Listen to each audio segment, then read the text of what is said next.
Hello and welcome to Breakfast Central on News Central. It's Thursday. It's the day before the weekend starts, and we are happy and excited as usual to be here.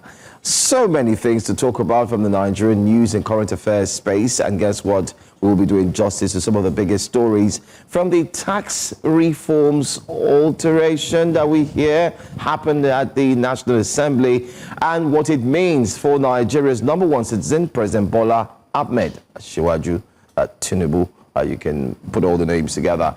And then don't forget too that you have the ADC reversal. You have so many stories. Well, it's all gathered here for you. So do us a favor, stay with us. My name is Joe Hansen. Don't forget to follow us online and stream, and also drop a comment or two. The man himself is here. Yes, of course, as usual. No introductions. What's up? Good morning, Binga.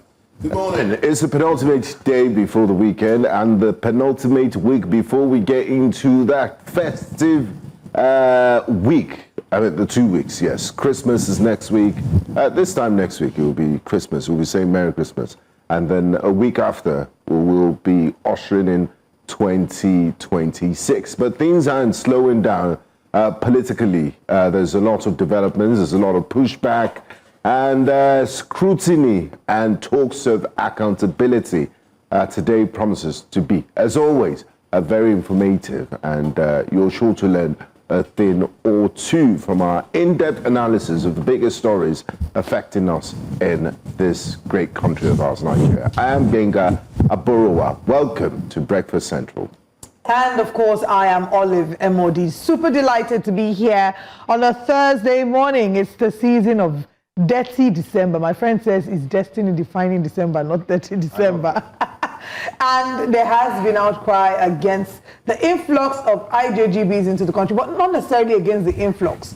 I would say the capitalization of the influx of the IJGBs. What we've seen is that individuals, businesses have started to exploit the unusually high crowds. We're seeing those who are increasing the cost of their goods and services beyond normal. This is something we will properly break down tomorrow on the show. But just to mention, to start off and say that it's really very despicable to see how people are exploiting. But Olive, isn't this basic laws of economics? Yeah, no, demand and supply. We're doing too much. We're doing too much. So first of all, I think that Dirty December is a great concept, the idea of it, because it creates commerce, it increases tourism.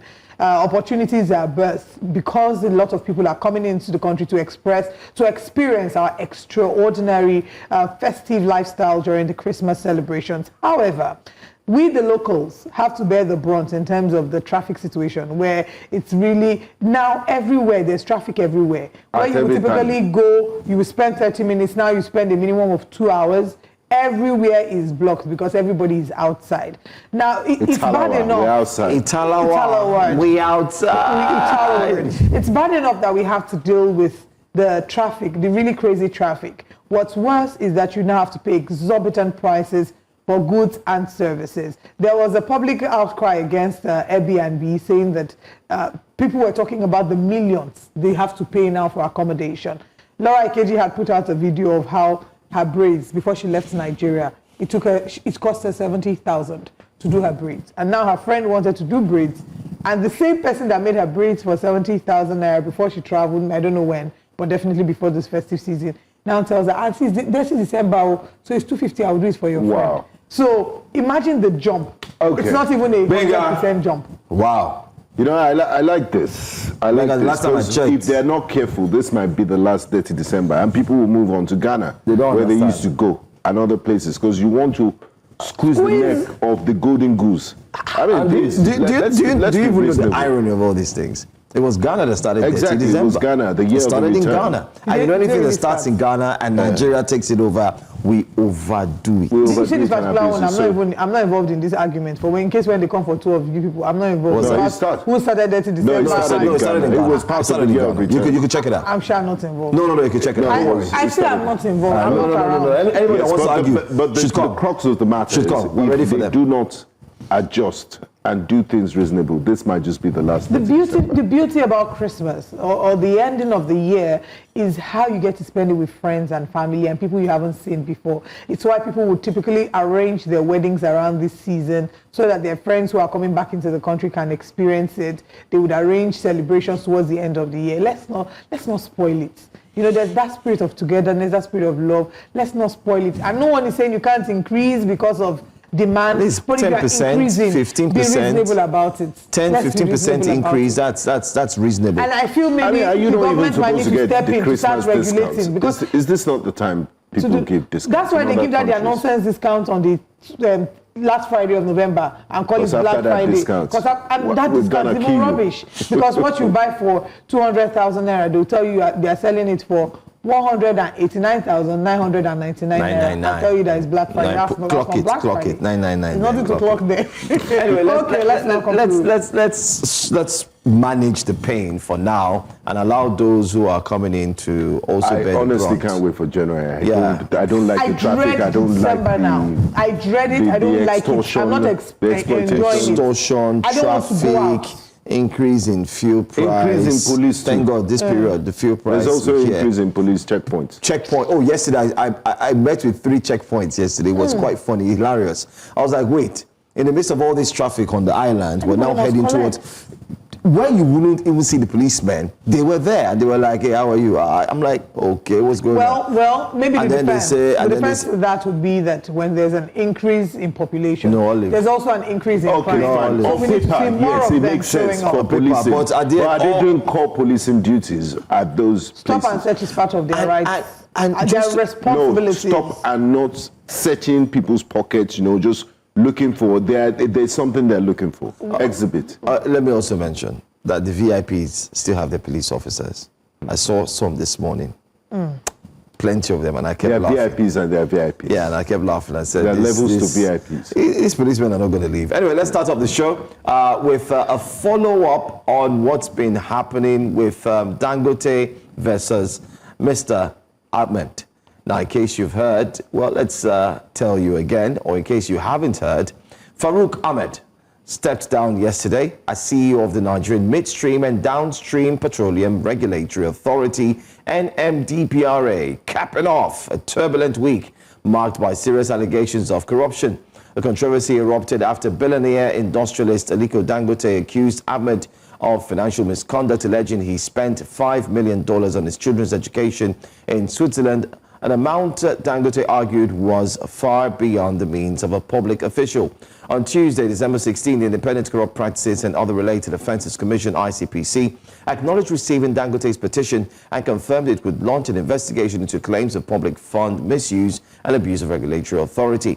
Well, now you know. There are also statements that Ahmed defended himself by asserting that his children were awarded 50 to 60% scholarships and that his 4 million naira monthly salary, along with decades of service, could account for the expenses.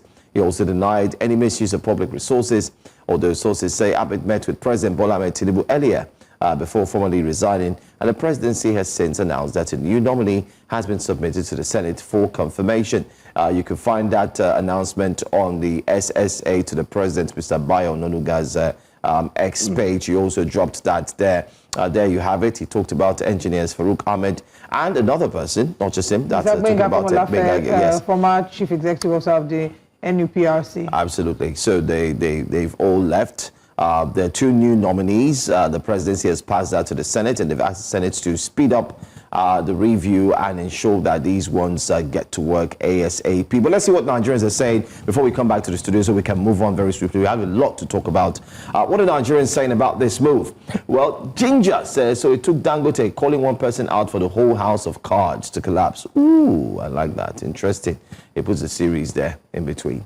The resignation is immaterial. He must come forward to defend himself against the allegations. What actions have the agencies taken since Dangote made the allegations? Well, we read the actions they've taken, by the way.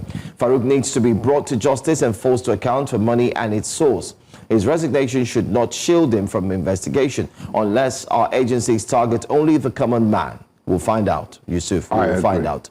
Let's move on to another one. Corruption and enrichment beyond means are criminal offences. If the ICPC finds merit in Aliko Dangote's petition, which alleges Farouk Ahmed spent over $5 million, some reports say $7 million on Swiss schooling, they can still charge him to court. Yes, they actually can do so once proven. Now, the ICPC has the power to track assets. If the investigation proves the funds used were proceeds of crime or diverted public funds, the Commission can apply for an order of interim or final forfeiture of property belonging to the former officials. Section 44 of the ICPC Act allows the Commission to investigate any public officer, past or present, who appears to maintain a lifestyle or poses assets disproportionate to their known income. That's Professor Imonokai who's speaking, and Mazu Cheukweudo, who always speaks tough, says there are 3 types of resignation for public service: voluntary resignation, resignation under pressure, resignation on health grounds, and Dangote induced resignation. So that's the number 4. We've been seeing a lot of number 3, resignation on health grounds, but it's good to see a different type of resignation. And the final one we'll take so we can get the reactions from here. Great. Now the ICPC should get to work. Also, the new MD of the agency should also ensure Alhaji Dangote does not monopolize the petroleum sector. Of course, we can use one stone to kill 2 birds. Thank you so much, Olu. That's what we're going to take on the tweets. Let's come back to the studio. But we don't know why Mr. Benga resigned, NUPRC. Was it as a result of a stray bullet? I mean, sources in the grapevine. In the grapevine, believe that, of course, both agencies are interrelated, right? Nigerian Midstream, Downstream, Petroleum Regulatory Authority, as well as the Nigerian Upstream Petroleum Regulatory Commission, I believe. Now, beyond the fact that these two, another point to note was that they did not come in with this administration. They came in with President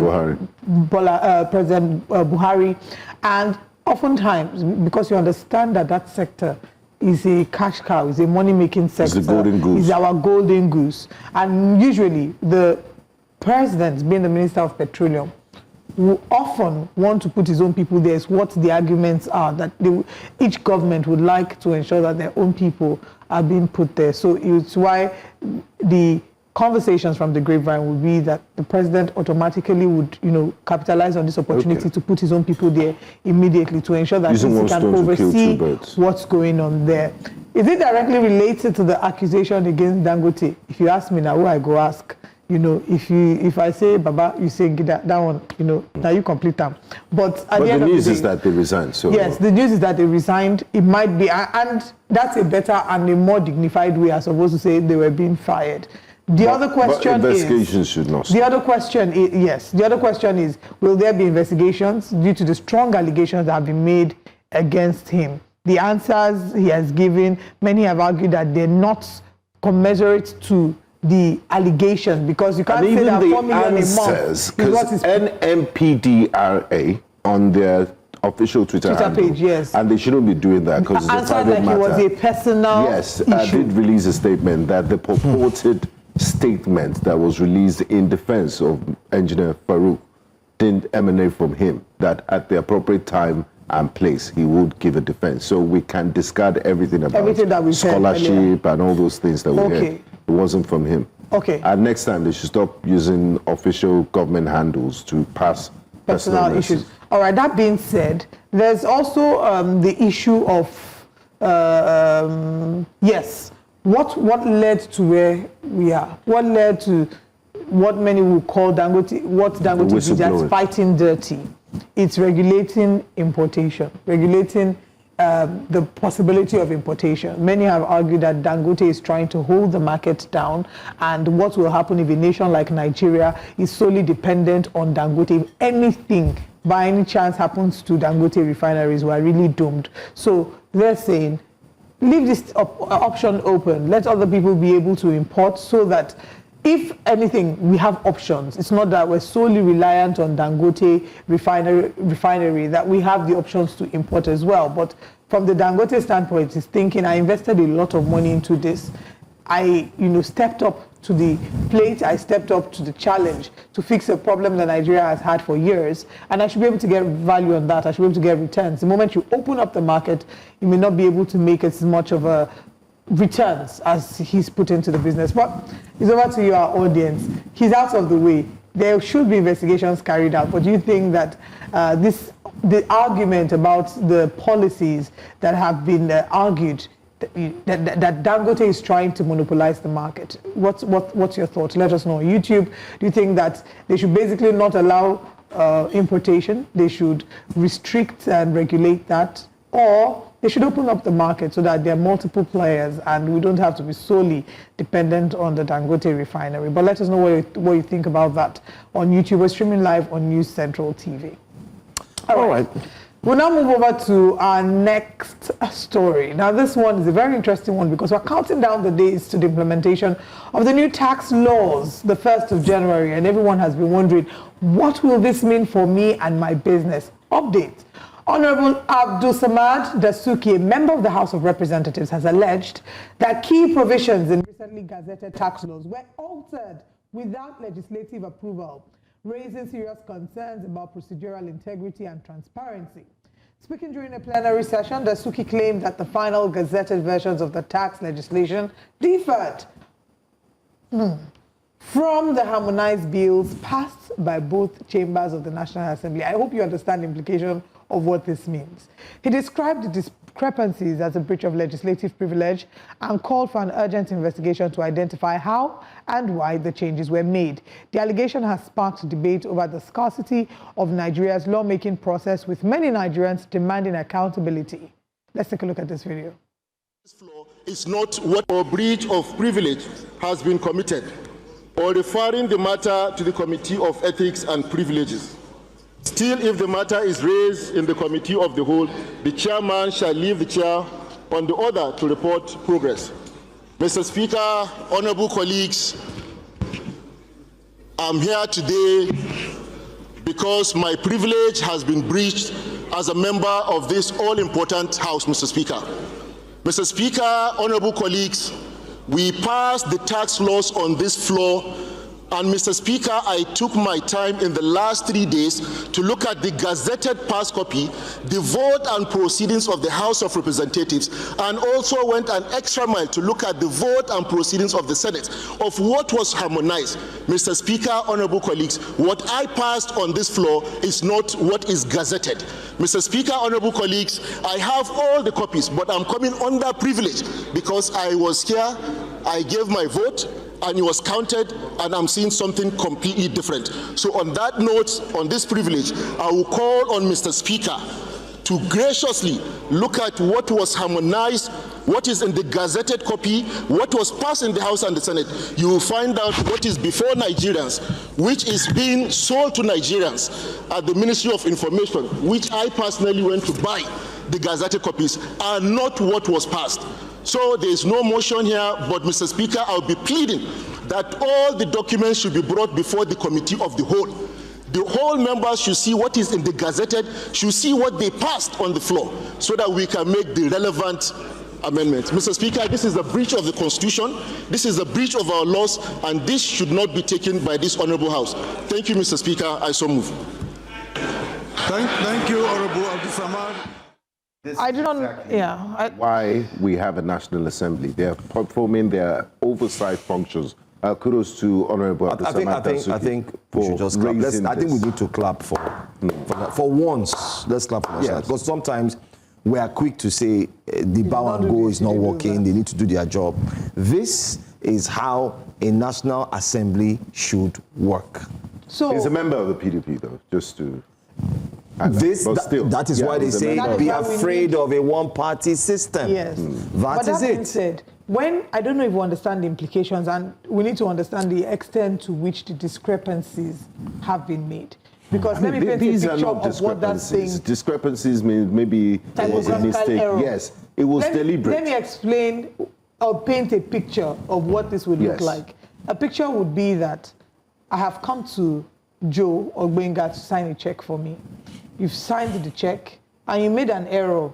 And typically, you know, with checks, if you've made an error, you can append your signature across the error and sign again, right? You sign there just to ensure that, you know, this is from you. Then you collect it.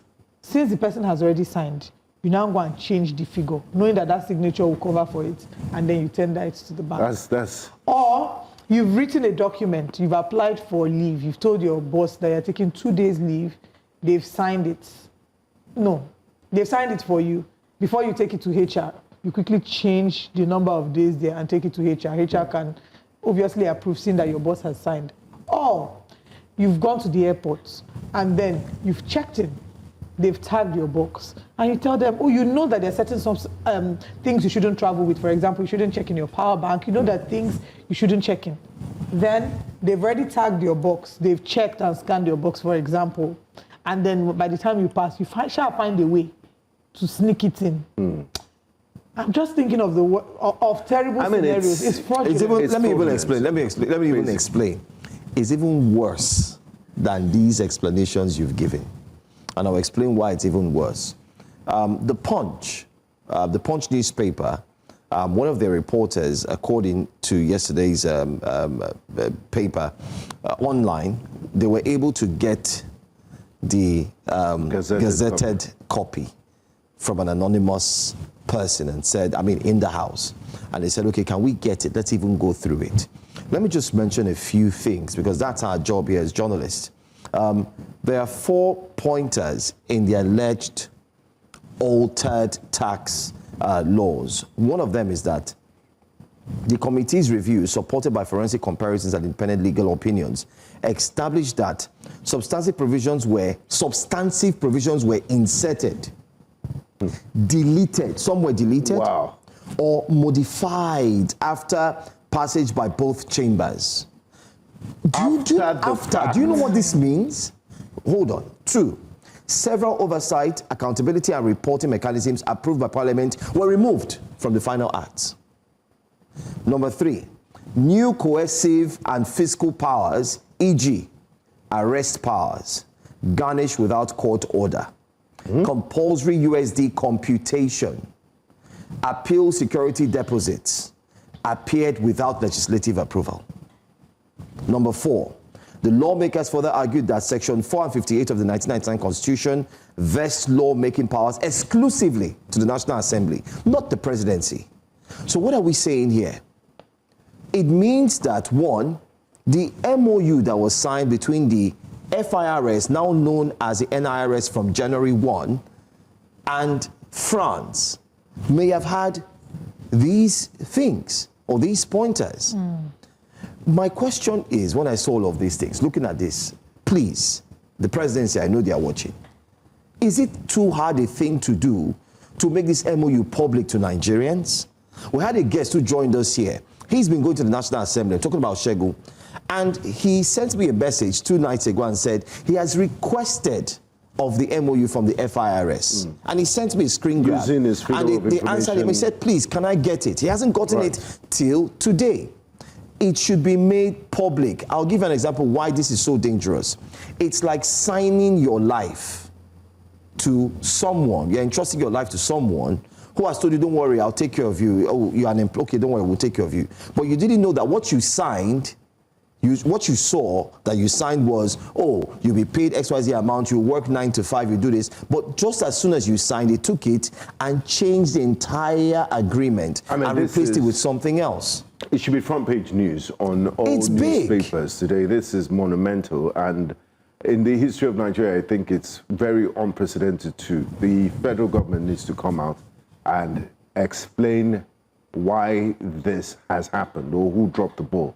And when you talk about tax, you're talking about people's hard-earned monies.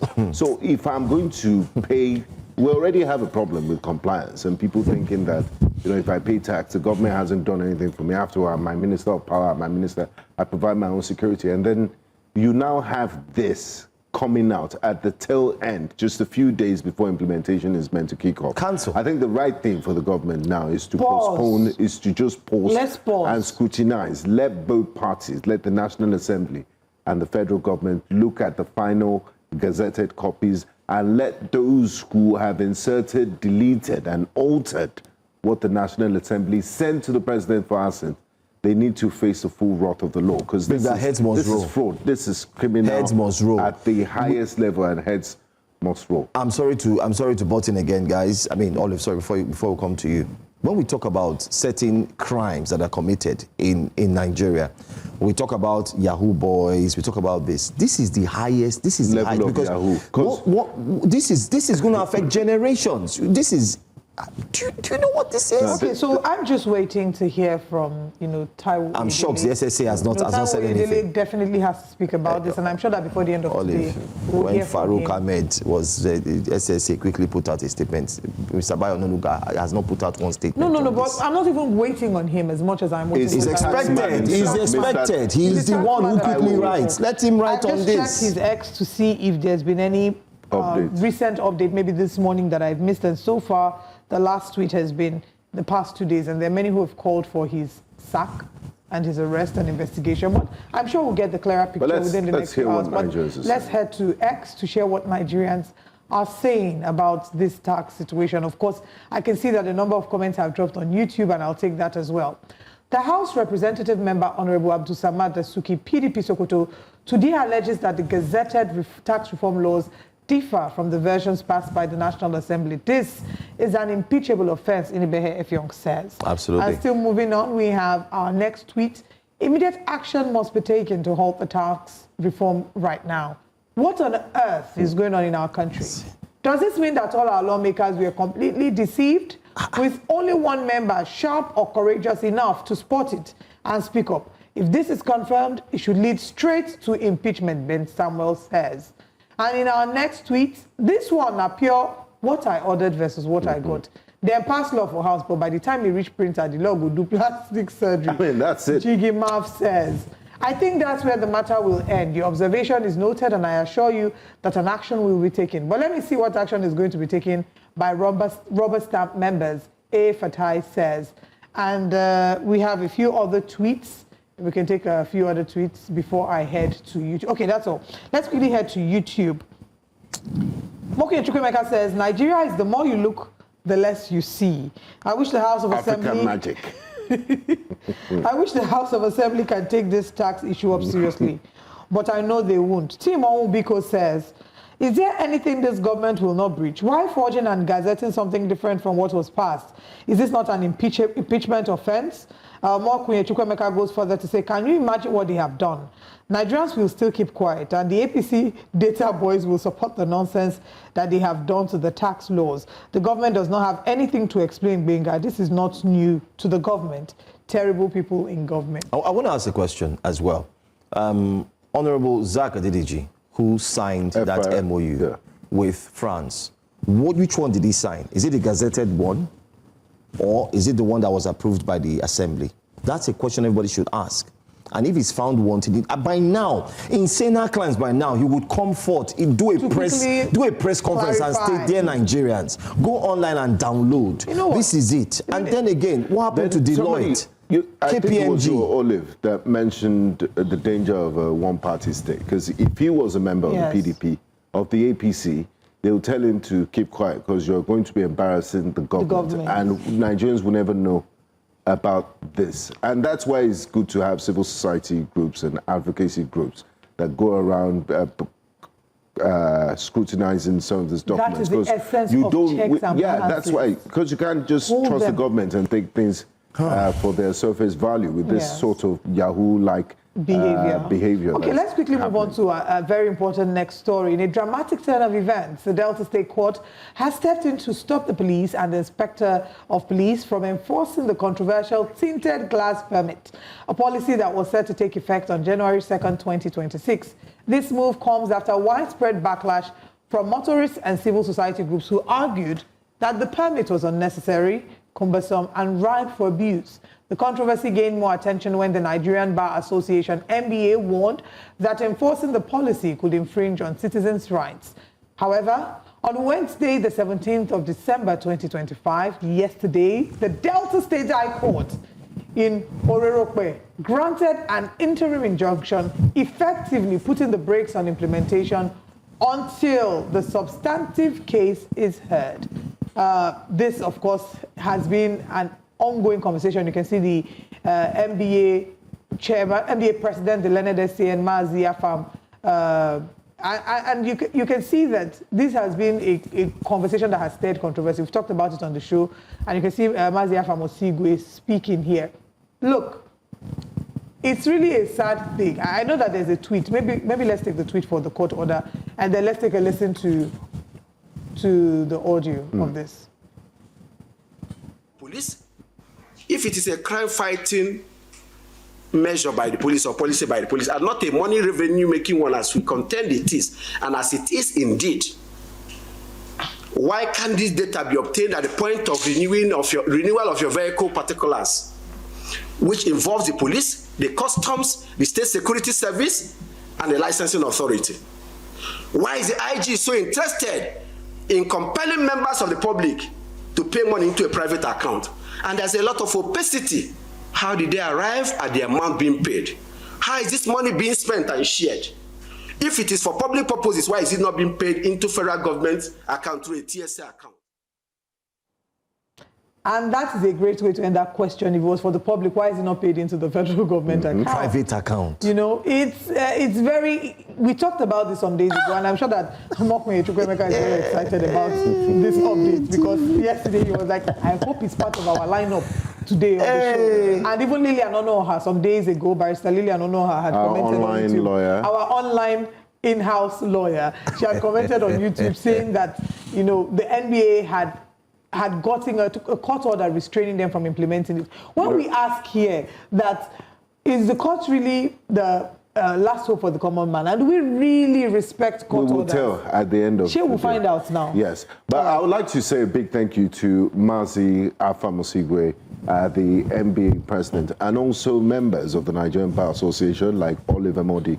This is what public advocacy means. Thank you very much. Championing the rights of the masses, of the ordinary Nigerians. The Nigerian police must not, because commonsensical, we spoke with Serap the other day, if you look at the case, security-wise, commonsensical, it doesn't make sense. It really doesn't make sense. So I don't understand the force of the Nigerian police force, why they really want to enforce this by force. And I'm glad they went to court immediately to challenge this. Okay, let's see what Nigerians are saying on X, and to our YouTube audience, if you'd like to share your thoughts, please share them as well so we can take them after we take the tweets. Ogalan Lord says, permitted by law or not, the real issue isn't tinted permit.